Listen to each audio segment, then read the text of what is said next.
Wow, unbelievable calm of that homeowner there with that massive tree had fallen on it in Truro. Let's bring in our meteorologist, Joe Wheeler. Afternoon to you, Joe. It's very much a dynamic picture, isn't it, this set of weather conditions? We thought that perhaps Storm Goretti was blowing itself out, but fresh weather warnings for today and for Saturday.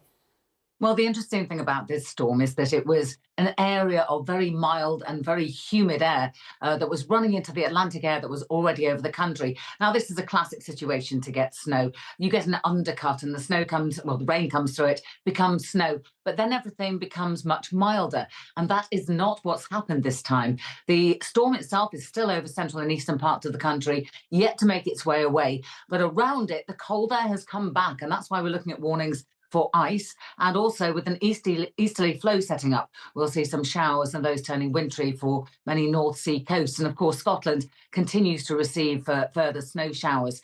So it's an interesting picture as we go into the weekend. We've seen the worst of the storm go away. We saw those incredible winds down in Cornwall, 99 miles per hour. Many stations actually reported that winds were much stronger than that, but they've yet to be verified, if indeed they ever are, because when the winds get that strong, sometimes it blows out the equipment anyway.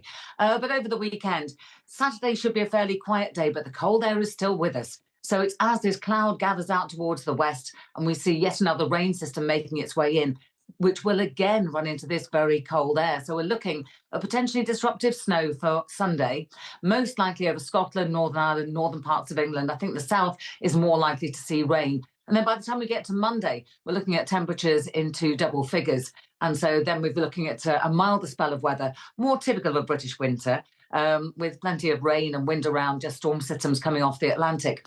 But yes, this system was really quite unusual. And it was late in the day that we really recognize the ferocity of it, the chance of getting those very, very strong winds in the southwest. It was a multi-hazard event. It was bringing not just rain, but also potentially snow and sleet, plus the strong winds. And then with the cold air tucking back in, ice as well.